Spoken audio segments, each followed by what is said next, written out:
સમિતિના છોકરાઓ છે એમને કહેવા માંગીશ કે કાલે હું ના હોઉં, મહેન્દ્રભાઈ ના હોય સમિતિની આગેવાનીમાં, પણ તમે જે તમારી લડાઈ ગ્રામ્ય લેવલે ચાલુ રાખેલી હોય કે તાલુકા લેવલે ચાલુ રાખેલી હોય, એ તાલુકા લેવલે કે ગ્રામ્ય લેવલે તમે તમારી રીતે લડતા રહેજો. એવું કઈ જરૂર નથી કે ભાઈ વિજય રાઠવા નથી તો અમે હારી જઈશું. વિજય રાઠવાએ સહારો લીધેલો કુદરતનો, એ કુદરતનો સહારો લઈ ન્યાયની સાક્ષીમાં તમે કામ કરજો.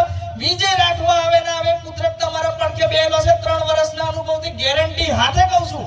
એટલે તમે તમારા ગામની અંદર જે કામ કરતા હોય એ કરતા રહેજો ને. અહીંયા ગાડી રાજકીય આગેવાનો વડીલો રહેલા છે, એમને પણ કહેવા માંગુ છું કે તમારી જેવા કદાચ ના બોલતા હોય પણ પેલી કહેવત પ્રમાણે ચા કરતા કેટલી વધારે ગરમ, એમ તમારી આખડિયા પાખડિયા હોય એ અમારા સોરાઓને વિતાડે તો એ કહી દેજો તમે કે હવે વિતાડવાનું બંધ કરી દે. બાકી 3 વર્ષનો વિજય રાઠવાનો મહેન્દ્રભાઈનો એક અનુભવ રહેલો છે. સામે ફતેહસિંહ જેવો હોય, મેદાને પડેલો કોઈ દળ હારીને નહીં આવેલો આ વિજય રાઠવા.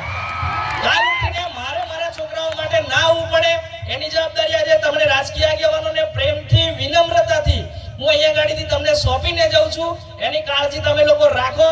એની મારે મેં તમને વિનંતી કરું છું કે પછી તમે એને જે રીતે લો એનો મારે કોઈ વાંધો નથી, પણ હું કહું છું વિનમ્રતાની સાથે. બીજી વાત, આજે સમાજ આટલો મોટો ભેગો થયેલો છે. તમે લોકો દેખો કે ભાઈ કોઈ કે ભાજપ, કોઈ કે કોંગ્રેસ, કોઈ કે આમ આદમી, તમારી ભૂલ આ પડે છે કે તમે પાર્ટીને સમર્થન કરો છો, પાર્ટી દેખીને વિરોધ કરો.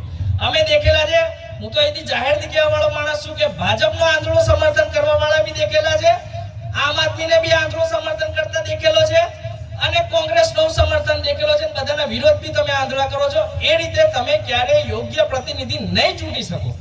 તમારે જ્યારે તમારો નેતા દેખવો હોય તો નેતા કેવો છે એ દેખો, પાર્ટી પછી દેખજો. આજે હું તમને કહું, આ બધા આગેવાનો છે, ભવિષ્યમાં કોણ લડશે કોણ નહીં, પણ હું તમને કહું, મારો ખરો મિત્ર એટલે મારો મહેન્દ્ર, આ સમિતિનો પ્રમુખ, આજે 3 વર્ષમાં કામ કર્યા છે. એટલું કાકા લોકો કે વિદ્વાન ધારાસભ્ય બનાવો, આપણું ચૂંટણી કાઢે નહીં, કઢાઈએ નહીં, કદાચ કાનૂની દંડ બંધ ફટકારે સરકાર તે કદાચ કઢાવું. બાકી મારે કોઈ ચૂંટણી લડવી નથી. અહીંયા ગાડીથી અમારો છેલ્લો કાર્યક્રમ છે. પણ આજે મને એમ કે ભાઈ વિજય જેવો ધારાસભ્ય બનવો જોઈએ. મને નામ આપી દીધું ગોગંબાની અંદર, ગોગંબાનો કિંગ. હું કિંગ નહીં ભાઈ. કિંગ જો ખરેખર છે ને તો મારો પ્રમુખ મહેન્દ્ર છે. આજે 3 વર્ષમાં મેં કામ કર્યું તો મને નામ મળ્યું, ઇજ્જત મળી, પણ એ મારો ભાઈબંધ ચૂપચાપ સમાજના કામ કરતો રહ્યો. એને કોઈ દિવસ નામની પ્રતિષ્ઠા નથી મેળવી, કામની નથી મેળવી કે ભાઈ મને જસ મળે કે મને કંઈક મળે. આજ સુધી એ મહેન્દ્રએ નહીં લીધું. તો મહેન્દ્ર, આજ લગીન તને સામે કદાચ કીધું એક ના કીધું, સામે તને ગાળો આલેલી છે બરાબર, પણ આજે આખા સમાજ સામે કહું કે તું મારો ખરો મિત્ર ને આખી જિંદગી તું મારો પ્રમુખ રહીશ, અને તારો ખૂબ ખૂબ આભાર.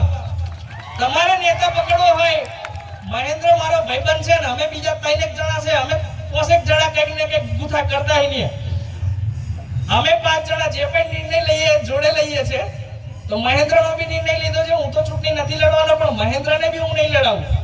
પણ તમારે તમારો નેતા શોધવો હોય તો મહેન્દ્ર જેવો નેતા હોવો જોઈએ, જે છે ને ખાવાનું છોડી, નાવાનું છોડી પોલીસ સ્ટેશનની બહાર ઊભો હોય, તમારા જેવા લોકો માટે મદદે ઊભો રહેલો હોય.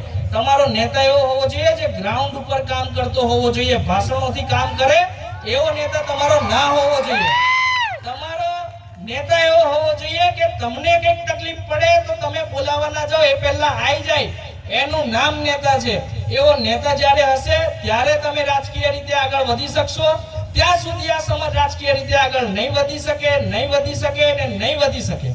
આજે ચૈતરભાઈ છે, આનંદભાઈ પટેલ છે, આવા ઘણા બધા લોકોને મેં તો ચોખ્ખું કહું, મને તો મનસુખ વસાવા બી ગમે. ગઈકાલે રાતે જ હું બીબીસીમાં ઇન્ટરવ્યુ આવ્યું, ચોખ્ખું કે મનરેગામે થાય જ છે કૌભાંડ. હા શું તે બોલે છે ભાઈઓ? તો એવા નેતા હું પક્ષ પાર્ટી પર જતો નથી, પણ તમે તમારા એવા નેતા પકડો જે તમારા જેવા ગરીબ અને આખા સમાજને ગરીબ જેવા લોકો માટે અવાજ ઉઠાવે, એવો તમારો નેતા હોવો જોઈએ. ઘણા બધા મુદ્દે અહીંયા ગાડી વાત થઈ, રાજકીય ક્ષેત્રે વાત થઈ, સરકારી યોજનાઓ વિશે વાત થઈ, કેટલાક અન્યાયો વિશે વાત થઈ. ચોક્કસપણે ગોગંબા તાલુકામાં ઘણી બધા એવા અન્યાયો થઈ રહ્યા છે. અન્યાયોમાં કે તો અમારી જોડે ઘણી બધી કમ્પ્લેનો એવી આવી કે ભાઈ ગ્રાન્ટની અન્યાય થાય, તો ગ્રાન્ટની અન્યાય જેની માટે થતી હોય એ લડે, સરપંચો લડે. અમારે લડવાની જરૂર નથી ભાઈ, કારણ કે તમે બી તમારા માટે જ છો, અમારી માટે, ગામ માટે નથી. કોઈ કહેતું હોય કે સરપંચ ગામ માટે છે તો હું નથી માનતો, બાકી તો હું નમો નહીં. બાકી અમારી જેવો હોય કે જેને નમવું ના હોય ને છૂટનું નહીં લડે. અમે ચૂંટણી કેમ નહીં લડતા? હવાર ઉઠીને માથાકૂટ કે કોઈકને નંબર જવાનું એ બધું આપણને પોહાય ને. એની કરતા મારો કાકો દાળ ને રોટલો રાતે બનાવે ખાઈને હુઈ જામ એ આપણને શાંતિની નીંદર આવે. બાકી આ બધું માથાકૂટીઓ આપણને ફાવતું નથી અને ફાવે પણ નહીં. કહેવાની વાત એવી છે કે કોઈ ખોટું ના લગાડતા. આજે જ્યારે ખામીઓ પર વાત કરવાની જરૂર છે, આજે આખો સમાજ ભેગો થયેલો છે અને આ રીતે જ્યારે સમાજ ભેગો થયેલો હોય ત્યારના આપણા ભિલોટના નીરુબેન અમારા પાલ્લા ગામના જ છે, એમને કીધું કે ભાઈ મહિલાઓની પણ ભાગીદારી હોવી જોઈએ. ચોક્કસ બેન મહિલાઓની ભાગીદારી હોવી જોઈએ. વર્ષો જૂની આપણી પરંપરા રહેલી છે કે ઘરની બહારનો સમાજ પુરુષ સાચવ્યો તો ઘર છે ને એ મહિલાએ સાચવ્યું. કે એને ઘરમાં ખાવાનું હું બનાવવાનું હું નહીં, એ મહિલા નક્કી કરે.